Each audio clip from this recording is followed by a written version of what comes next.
कुछ साल पहले एक आदमी था, अच्छी नौकरी करता था, फैमिली थी, बीवी बच्चे थे, अपनी जॉब में सेटल था। लेकिन फिर अचानक उसे जिंदगी में बहुत सी मुश्किलात का सामना करना पड़ता है और वो इंसान फैसला करता है कि अब ये जिंदगी जीने के लायक नहीं है। इतनी कहानी सुनकर आपके जहन में ये आएगा कि शायद उस इंसान ने अपनी जिंदगी को खत्म करने का फैसला लिया हो। हरगिज नहीं। आज वो इंसान एक मल्टी मिलियन डॉलर कंपनी का सीईओ है, फोर्ब्स में नाम आता है, दुनिया उससे इंस्पायर होती है। अपनी जिंदगी खत्म करने से मल्टी मिलियन डॉलर कंपनी का सीईओ बनने तक, इस सब के बीच में क्या हुआ? इस सब के बीच में आपको ये लगेगा कि शायद उसने थेरेपी ली हो, नहीं।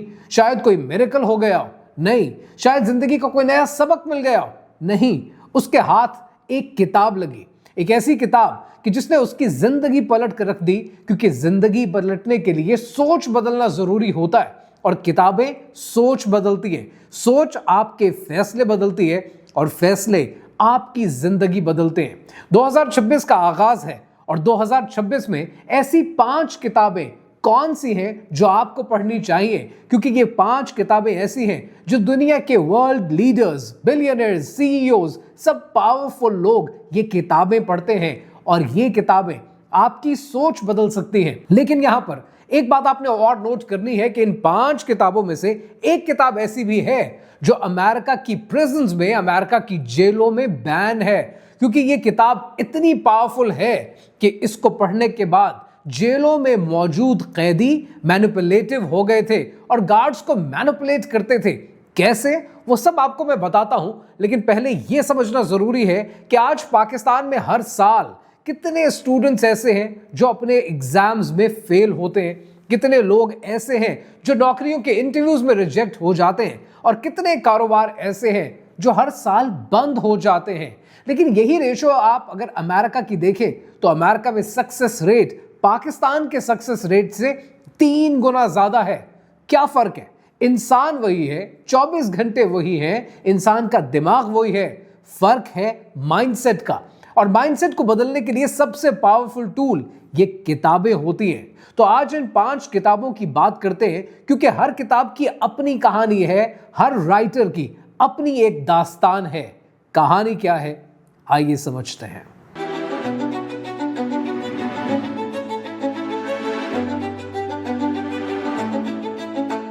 मेरे बैकग्राउंड में आप किताबें देख रहे हैं, जो कि आप तकरीबन हर वीडियो में मेरे बैकग्राउंड में किताबें देख रहे होते हैं, और उसकी वजह ये कि मैं बहुत किताबें पढ़ता हूं। और जब मैं ये किताबें पढ़ता हूं तो अक्सर आप लोगों के मैसेजेस आते हैं कि जो किताबें आप पढ़ते हैं इसके बारे में हमें बताएं, अपनी लाइब्रेरी के बारे में बताएं, या फिर जो किताब आप लिख रहे हैं उसके बारे में बताएं। So I will certainly be talking about the book I am writing. लेकिन पहले बात करते हैं उन 5 किताबों की जो आपके लिए पढ़ना जरूरी है। स्टार्ट करते हैं नंबर 5 से। कॉल न्यूपोर्ट की एक किताब है। कॉल न्यूपोर्ट एक ऐसा इंसान है कि जो MIT का प्रोफेसर है, कंप्यूटर साइंसेस का PhD है, 7 दुनिया की बेस्ट सेलिंग किताबें लिख चुका है। लेकिन जो हैरानगी की बात है ना इस राइटर के बारे में, जो आप सुनकर लिटरली हैरान हो जाएंगे, 7 वर्ल्ड रेनाउंड किताबें लिखने वाला इंसान, इसने कभी जिंदगी में सोशल मीडिया इस्तेमाल नहीं किया। Right now you're actually looking at something quite rare, because I am a millennial computer scientist, book author, standing on a TED stage, and yet I've never had a social media account. कोई Facebook नहीं, कोई Instagram, कोई YouTube नहीं, कोई TikTok, कोई Twitter नहीं, कुछ use नहीं करता। अब ये बात हैरानगी की बात इसलिए है, आज जिस दौर में जितने कनेक्टेड हम रहते हैं, हमें लगता है कि बगैर सोशल मीडिया के हमारी जिंदगी नहीं गुजरती। इसने ये साबित किया है कि इसके बगैर भी, सोशल मीडिया यूज करके बगैर भी आप मिलियंस कमा सकते हैं, और इसने अपनी किताबों से कमाए हैं। इसकी जो किताब है, ये किताब आपके लिए इसलिए इंटरेस्टिंग है क्योंकि ये किताब का नाम है डीप वर्क। और ये अपने इस किताब के अंदर कहता है कि हमारा जो दिमाग है ना, ये काम करता है फोकस के साथ, और जब आप फोकस के साथ कोई काम करते हैं, आप लिटरली कम ड्यूरेशन में वो अचीव कर लेते हैं जो लोग ज्यादा ड्यूरेशन में नहीं कर पाते। ये कहता है कि 4 घंटे अगर आप फोकस के साथ काम कर लें, आपको 10 घंटे काम करने की जरूरत नहीं पड़ती। ये बड़ी हैरानगी की बात है, और उसकी वजह ये कि जैसे ही हम किसी डिस्ट्रैक्शन के बारे में सोचते हैं, आपका दिमाग रीसेट हो जाता है 23 मिनट, यानी अगले 23 मिनट तक आप फोकस नहीं कर पाएंगे। तो सोचें, अगर आप कोई काम फोकस के साथ करने की कोशिश कर रहे हैं, 10 बार अपना फोन उठा लिया कोई नोटिफिकेशन देखने के लिए, कोई मैसेज देखने के लिए, या किसी के मैसेज का आप इंतजार कर रहे हैं उसको देखने के लिए, तो 10 बार का मतलब है कि 230 मिनट आपके रीसेट हो जाएंगे, आप फोकस की तरफ नहीं आ पाएंगे। 230 मिनट, अब जरा इसको 60 पे डिवाइड कर लें, कितना टाइम बनता है। इसलिए वो कहता है कि जो काम आप 4 घंटे में कर सकते हैं, बाकी दुनिया को 10 घंटे लगते हैं। और यही आपके लिए एक बहुत बड़ी अपॉर्चुनिटी है। उसकी अपॉर्चुनिटी की वजह यह है कि जितनी दुनिया आज आप देख रहे हैं, खास तौर पर पाकिस्तान में आपको पता है कि एवरेज स्क्रीन टाइम क्या है? पाकिस्तान में एवरेज स्क्रीन टाइम है 7 घंटे। यानी 7 घंटे जो लोग सोशल मीडिया को दे रहे हैं, उनका दिमाग फोकस नहीं कर रहा, क्योंकि वो जब दोबारा रीसेट करेंगे अपने आप को तो शायद वो अगले 7 घंटे भी गवा देंगे। यही आपकी अपॉर्चुनिटी है कि अगर आप फोकस के साथ काम करेंगे, आप कम ड्यूरेशन में ज्यादा अचीव कर पाएंगे। जब मैंने ये किताब फर्स्ट टाइम पढ़ी, the first thing I did was कि मैंने अपना फोन दूसरे कमरे में रखना शुरू कर दिया ताकि मेरा एक स्प्रिंट हो। 30 मिनट फोकस के साथ, फिर 5 मिनट की ब्रेक, फिर 30 मिनट अगला काम फोकस के साथ, 5 मिनट की ब्रेक। दुनिया की हर इंफॉर्मेशन जानना आपके लिए जरूरी नहीं है। हर मैसेज को टाइमली रिस्पॉन्ड कर देना ये भी आपके लिए जरूरी नहीं है। And this is a lethal book that you should be reading in 2026। लेकिन ये जो फोकस है ना, ये तभी चलता है जब आपको ये पता हो कि लोग आपके साथ क्या हरकत करते हैं। और उसके लिए नंबर 4 पर जो किताब आपके लिए है, उसको जानना जरूरी है। 1998 में एक किताब आई। जब ये किताब मंजर आम पर आई, तब ये इतनी खतरनाक हो गई कि अमेरिका की जेलों के अंदर इस किताब को बैन कर दिया गया, क्योंकि इस किताब के अंदर कुछ ऐसी ही पावर्स थी। रॉबर्ट ग्रीन ने ये किताब लिखी और इस किताब का नाम है 48 लॉज ऑफ पावर। वो रूल्स, वो पावर के फॉर्मूले जो दुनिया आपके ऊपर इस्तेमाल करती है, लेकिन आपको पता ही नहीं है।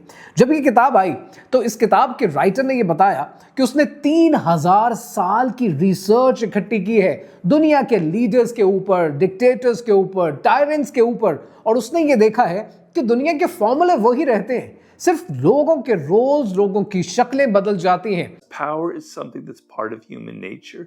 There's no such thing as a group of people who don't want power. So that's why you need to read the book.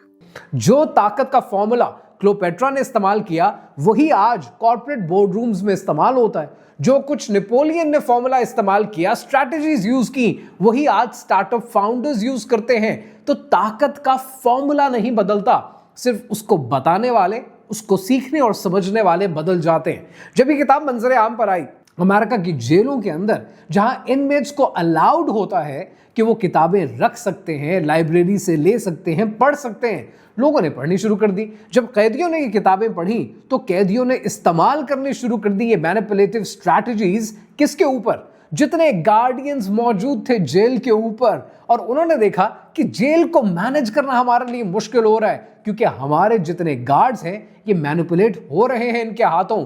So they band the book. अब इस किताब से 3 आपको इसके लॉज बताता हूं जो आपके लिए बड़े रेलेवेंट हैं। जो पहला लॉ मैं आपको बता रहा हूं, ये किताब के अंदर आपको पहला लॉ ही मिलेगा, और ये कहता है कि नेवर आउटशाइन योर मास्टर।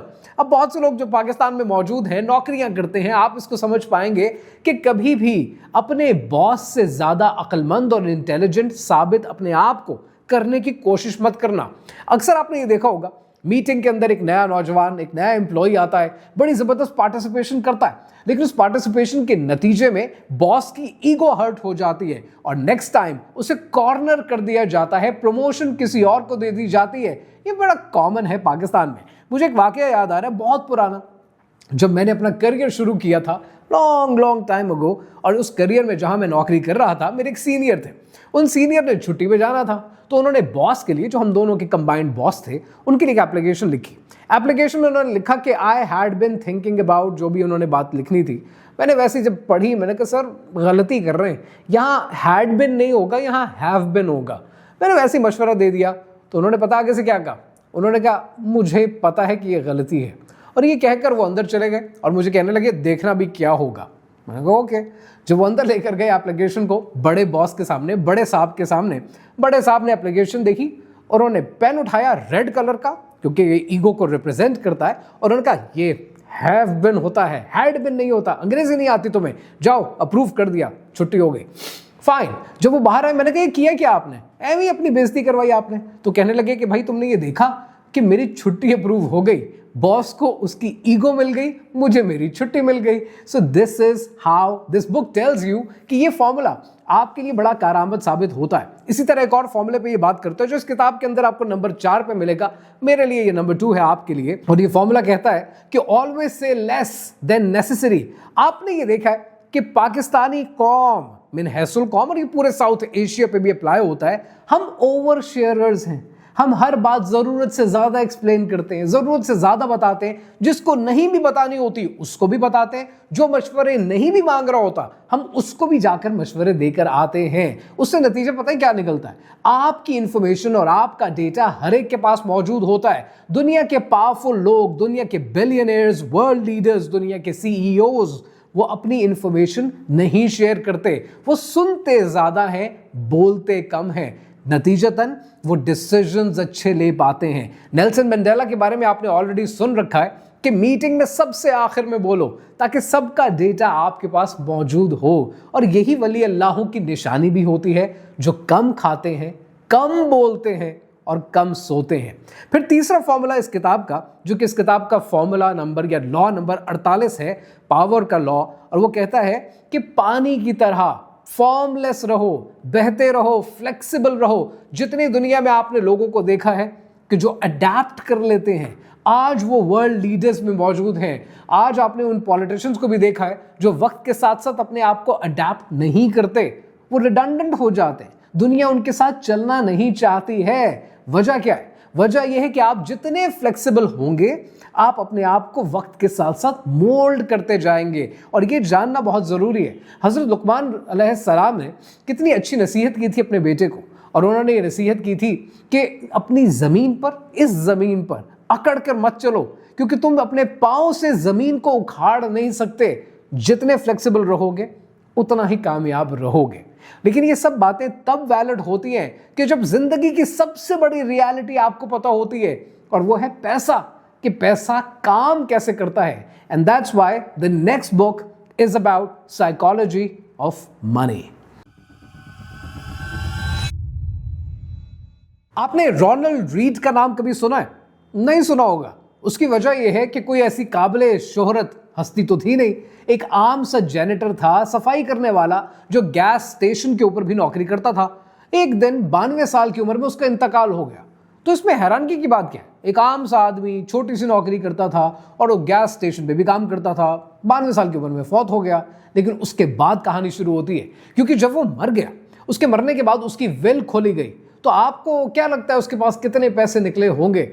इतनी नौकरी में कितने पैसे होते हैं और कितने इंसान सेव कर सकता है? आपकी हैरानगी के लिए कि उसके पास $8 मिलियन निकले। जब इतने सारे पैसे लोगों ने देखे तो लोग हैरान हो गए कि ये करता क्या था अपनी जिंदगी में, जहां पर हार्वर्ड के MBA स्ट्रगल कर रहे हैं, आईवी लीग्स के ग्रेजुएट स्ट्रगल कर रहे हैं। तब उनको ये समझ में आया कि ये 40 साल से थोड़ा बहुत डेली बेसिस पर इन्वेस्ट करता था। और यहीं से मॉर्गन हाउसल ने अपनी किताब साइकोलॉजी ऑफ मनी का आगाज किया।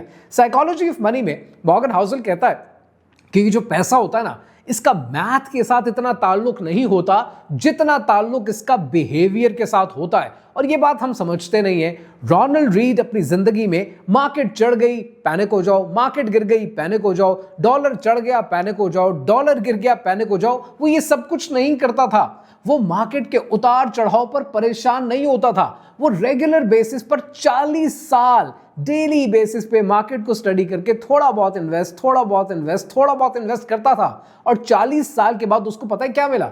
40 साल के बाद उसको कंपाउंड इफेक्ट मिला। और ये बात वॉरेन बफे ने भी बहुत दफा अपनी किताबों में, अपने लेक्चर्स में कही है। और आइंस्टाइन इसके बारे में पता क्या कहता है कि ये दुनिया का 8वां अजूबा है कि जिसको आप कंपाउंड इफेक्ट कहते हैं। बजाय इसके कि आपके पास 1 मिलियन 10 मिलियन इकट्ठा आ जाए, अगर आप रोज थोड़ा थोड़ा करते रहेंगे लेकिन रेगुलरली कंसिस्टेंसी से करते रहेंगे, आपको नतीजा मिल जाएगा। 1 महीने के लिए सुबह से शाम तक जिम में लगाने से आपकी सेहत रिकवर नहीं हो जाती है, लेकिन रोजाना 40 साल जिम जाने से आप सेहतमंद रहते हैं। ये है पावर कंपाउंड इफेक्ट की, जिसको लोग समझ नहीं पाते। और आप पाकिस्तान में कॉन्टिन्यूस बेसिस पे देखते हैं, क्रिप्टो आ गया सब भाग पड़ेंगे, क्रिप्टो बैठ गया सब निकल आएंगे, स्टॉक मार्केट चढ़ गई सब चले जाएंगे, स्टॉक मार्केट बैठ गई सब बाहर निकल आएंगे। हम अपने फैसले ग्रीड की बेसिस पे करते हैं, और कारोबार, जिंदगी, पैसा ये ग्रीड की बेसिस पे नहीं चलता, ये कंपाउंड इफेक्ट की बेसिस पे चलता है। And that's the power and psychology of money. और ये किताब आपके लिए पढ़नी बहुत ज़रूरी है। आपके लिटरली 14 तबक रोशन हो जाएंगे, फिर आपको समझ में आएगा कि ए ज़र तो खुदा नीस्त वले काज़ीउल हाजात। So this book is highly recommended. लेकिन इसके अलावा ये जानना बहुत ज़रूरी है कि आप अपनी ज़िंदगी का पर्पस कैसे ढूंढते हैं, आप अपनी ज़िंदगी को डिफाइन कैसे करते हैं। And that's why the number 2 book that I would be recommending this year is totally different, and it talks about the meaning. 1942 में ऑस्ट्रिया के शहर वियना में एक इंसान रहा करता था, और इस इंसान का नाम था विक्टर फ्रैंकल। विक्टर फ्रैंकल एक अच्छी जिंदगी गुजार रहा था, डॉक्टर था, साइकियाट्रिस्ट था, केयरिंग पेरेंट्स थे, प्यारी बीवी थी, एक छोटा भाई था, जिंदगी में सब कुछ अच्छा चल रहा था। यहूदी था, और ये उस दौर में जिंदा था जब दुनिया के अंदर वर्ल्ड वॉर 2 जारी थी। और उस दौर के अंदर नाज़ीज़ ने इसे गिरफ्तार किया, कॉन्सेंट्रेशन कैंप में डाला, इसकी बीवी को अलग कर दिया, वालिदैन को अलग कर दिया, भाई को अलग कर दिया, और फिर ये उन तमाम सोबतों के बावजूद कॉन्सेंट्रेशन कैंप में जिंदा रहा। फिर इसे पता चला इसकी बीवी मर गई, इसके वालिदैन को मार दिया गया, इसका भाई भी इस दुनिया में नहीं रहा। ये उस कॉन्सेंट्रेशन कैंप के अंदर अपने साथियों को भी मरते हुए देखता रहा, लेकिन ये फिर भी जिंदा रहा। और जब ये बाहर आया तो इसने एक किताब लिखी, और इस किताब का नाम है मैन सर्च फॉर मीनिंग। और इस किताब के अंदर ये बड़ी अच्छी बात करता है, ये कहता ये है कि जितने लोग कॉन्सेंट्रेशन कैंप में बचे वो नहीं थे जो दुनिया में सबसे ज़्यादा इंटेलिजेंट थे, वो नहीं थे जो फिजिकली फिट थे, वो नहीं थे जो बहादुर थे, वो थे जिनके पास बाहर आने की कोई ना कोई वजह मौजूद थी। वो ये कहता है कि जब इंसान को उसका पर्पस मिल जाता है, उसको उसका मीनिंग, उसका जिंदा रहने का रीजन मिल जाता है, वो जिंदगी में कुछ भी अचीव करने के काबिल हो जाता है। वो कहता है कि मैं इसलिए जिंदा रहा क्योंकि मैंने ये फैसला कर लिया था कि जब इस कॉन्सेंट्रेशन कैंप से बाहर आऊंगा तो मैं दुनिया को बताऊंगा कि इंसान के अंदर ये सलाहियत है कि वो कुछ भी बर्दाश्त कर सकता है, अगर उसका वाई, उसका रीजन वो सॉलिड हो, वो स्ट्रांग हो। अब आपको एक मसले की बात बताता हूं कि ये किताब आपके लिए पढ़नी इसलिए जरूरी है कि आज आपके इर्द गिर्द कितनी दुनिया है, कोई नौकरी के पीछे भाग रहा है, कोई कारोबार के पीछे भाग रहा है, कोई रिश्तों के पीछे भाग रहा है, लेकिन वो एक चीज भूलते जा रहे हैं, हर चीज का कोई ना कोई पर्पस होना चाहिए। जब तक आपको अपना रीजन नहीं मिलता, आप जिंदगी में आगे नहीं बढ़ पाते। वो बहुत प्यारी एक बात है जो कि डोनाल्ड ट्रंप की किताब में है, और वो एक जिक्र करता है कंस्ट्रक्शन के एक बहुत बड़े सीईओ का, जिसने एक शादी कर ली थी एक 18 साल की लड़की से, और सारा कंस्ट्रक्शन का बिजनेस छोड़कर यूरोप सेटल हो गया। उसने $100 मिलियन कमाए थे उस जमाने में, 40s and 50s की बात कर रहे हैं। और डोनाल्ड ट्रंप कहता है कि जब दोबारा एक दफा न्यूयॉर्क आया, उसकी जो 18 साल की बीवी थी सब कुछ खा गई और सब कुछ डकार मार के उसकी जायदाद हड़प कर गई। वो वापस आया न्यूयॉर्क, वापस अपनी जिंदगी को एस्टैब्लिश करने लगा। तो कहने लगा कि डोनाल्ड ट्रंप ने उससे पूछा कि अब क्यों मुश्किल पेश आ रही है, कि क्यों कुछ नहीं कर रहे, पहले भी तो इतनी जिंदगी में सक्सेसेस अचीव की थी, दोबारा कर लोगे? तो कहने लगा कि यार डोनाल्ड, मेरे साथ एक प्रॉब्लम हो गया, और वो प्रॉब्लम यह है कि मेरा मोमेंटम टूट गया, मेरा रीज़न ख़त्म हो गया। मैं क्यों बनाऊँ किसी चीज़ के लिए, किसके लिए बनाऊँ? तो ये ज़िंदगी में दोस्तों जो रीज़न है ना, ये सबसे बड़ी चीज़ है, और अल्लाह सुब्हानहू व तआला ने आपको ये रीज़न ऑलरेडी दे दिया है। जब विक्टर फ्रैंकल ये बातें करता है, तब आप एक दफ़ा कुरान मजीद की तरफ भी तो देखें। अल्लाह सुब्हानहू व तआला कहता है फ़इन्न माल उसरि युसरा, बेशक हर मुश्किल के साथ आसानी है। आप जिंदगी में कारोबार की, रिलेशनशिप की, नौकरी की, जो भी बच्चों की ट्रबल्स लेकर बैठे हैं, मुश्किलात किसकी जिंदगी में नहीं है, लेकिन उन मुश्किलात से बाहर निकलने के लिए आपका वाई और आपका रीज़न, ये वो हथियार है जो आपको प्रोटेक्ट करता है। और इन सब चीज़ों से प्रोटेक्शन आप तब अपनी ज़िंदगी में अचीव कर पाते हैं जब आपकी ज़िंदगी में आपकी आदतें बेहतर होती हैं। And that's why the number 1 book that I'm going to recommend to you for 2026 is a book by James clear. अब जो नंबर 1 किताब है जो आपको 2026 में लाजमी पढ़नी चाहिए वो बुक है जेम्स क्लियर की। जेम्स क्लियर कहता है कि सन 2002 में वो बेसबॉल का एक अच्छा प्लेयर था और बेसबॉल बहुत अच्छी खेलता था, प्रॉमिसिंग करियर था, लेकिन फिर अचानक एक मैच उसने खेला और जिस मैच में वो मौजूद था उस मैच में एक बैट आकर उसके चेहरे पर लगा। इतना दर्द हुआ, इतनी तकलीफ हुई कि उसे फौरन हॉस्पिटल लेकर जाना पड़ा। जब वो हॉस्पिटल लेकर गए, इमरजेंसी सर्जरी हुई। डॉक्टर्स ने कहा अब इसको सारी जिंदगी सीजर्स रहेंगे, कोऑर्डिनेशन के इश्यूज रहेंगे, दर्द है जो कभी खत्म नहीं होगा, लिहाजा जिंदगी में बेसबॉल भूल जाओ। जेम्स क्लियर कहता है कि मैंने उसको कहीं ना कहीं इंटरनलाइज कर लिया था कि शायद अब बेसबॉल में कभी खेल नहीं पाऊंगा, लेकिन उस वाकये के एन 10 साल के बाद ना सिर्फ उसने बेसबॉल खेली, वो ऑल अमेरिका एथलीट का अवार्ड विन कर जाता है। अब ये सब कुछ कैसे बदला, इस बारे में वो बात करता है अपनी किताब एटॉमिक हैबिट्स में। और वो कहता ये कि जब हम ये फैसला करते हैं हमने अपनी जिंदगी को बदलना है तो जिंदगी बदली जाती है, आदतें पैदा की जाती हैं ऑटो पे, यानी ऑटोमेटिक अपना सिस्टम ऐसा बनाना पड़ता है कि जब आपको सोचना ना पड़े। वो ये कहता है कि अगर हम रोजाना बेबी स्टेप्स लेते रहें, 1% लाइफ को इंप्रूव करने की कोशिश करें, तो साल के 365 दिन में हम 37 गुना अपने आप को इंप्रूव कर सकते हैं। लेकिन इसका काउंटर इफेक्ट भी यही है कि जब आप अपने आप को रोजाना 1% गिराते चले जाएंगे, आप 37 गुना पीछे चले जाएंगे। यह है पावर कंपाउंड इफेक्ट की। वो ये कहता है कि आदतें ऑटोमेटिक बनाई जाती हैं, यानी उसका तरीका ये कि आपको सिस्टम बनाना पड़ता है जिसमें आपको सोचना ना पड़े कि आपको जिम जाना है या नमाज पढ़नी है, सुबह उठकर फजर पढ़नी है। अगर आपको ये सोचना पड़ता है तो ये आपकी आदत नहीं है। आदत तब होती है जब आपको सोचना ना पड़े।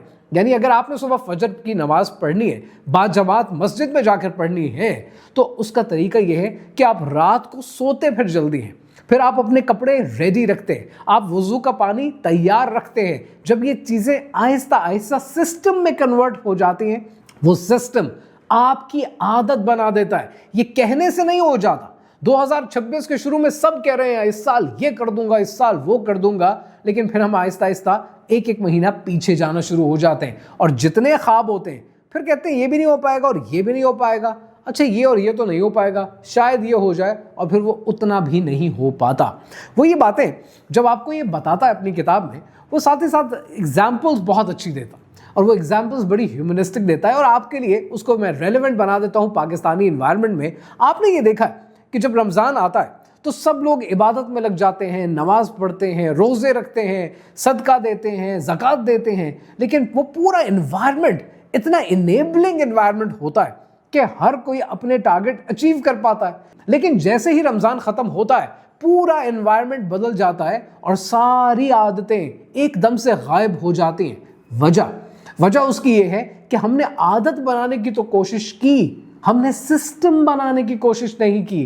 वो बड़ा अच्छा जुमला लिखता है, वो कहता है कि you do not rise to the level of your goals, you fall to the level of your systems. आप हमेशा अपने सिस्टम के लेवल पर आ जाते हैं।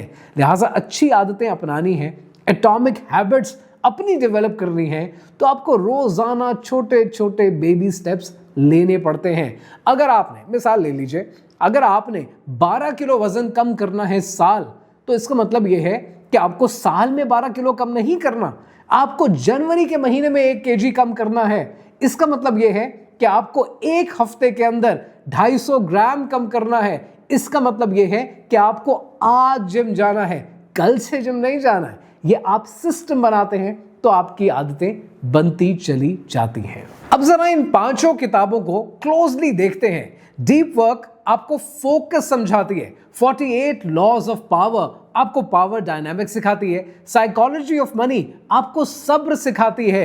इसके अलावा मैन सर्च फॉर मीनिंग वो आपको जिंदगी का पर्पस बताती है, और एटॉमिक हैबिट आपको सिस्टम्स बनाने का कहती है। लेकिन आपको एक सच बताऊं, इन सब किताबों में कोई बात ऐसी नहीं है जो आपके लिए नई हो। ये सब वो बातें हैं जो कुरान और हदीस आपको बता चुके हैं। अगर आप क्लोजली इसको देखना चाहें तो एटॉमिक हैबिट जो आपको कहती है कि सिस्टम्स बनाओ, तो अल्लाह सुब्हानहू तआला ने और हमारे बुजुर्गों ने कितनी दफा आपको ये पहले बताया है कि अपने मामूलात जिंदगी इनको सही रखो, इन पर तवज्जो दो, बट हम उसको इग्नोर कर देते हैं। साइकोलॉजी ऑफ मनी आपको सब्र सिखाती है, और आपको अल्लाह सुब्हानो तआला ने क्या फरमाया है कि अल्लाह सुब्हानो तआला सब्र करने वालों के साथ है, पेशेंस करने वालों के साथ है। Likewise man search for meaning आपको जिंदगी का पर्पस बताती है, तो वो तो अल्लाह सुब्हानो तआला ने आपको ऑलरेडी दे दिया है कि इबादत के लिए आपको पैदा किया है, उसके बाद बाकी सब चीजें हैं। Same teachings are already there.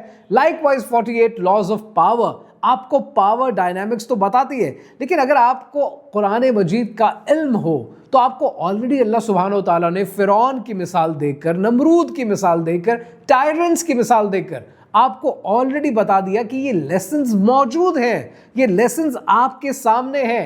और अगर आप डीप वर्क की बात करें, फोकस की बात करें, तो रसूलुल्लाह सल्लल्लाहु अलैहि वसल्लम ने इरशाद फरमाया, जिसका मफहूम ये है कि कम बोलो और जितना बोलो ये मेक श्योर करो कि वो मीनिंगफुल हो। ये सारी टीचिंग्स आपके सामने मौजूद हैं। मैं ये नहीं कह रहा कि ये किताबें आपको नहीं पढ़नी चाहिए, ये किताबें आपको लाजमी पढ़नी चाहिए 2026 के लिए, अपनी ज़िंदगी में तब्दीली लाने के लिए, अपने फैसले बेहतर करने के लिए। लेकिन एक बात आपने तब भी याद रखनी है कि इल्म वही रहता है, सिर्फ उसकी पैकेजिंग बदल जाती है।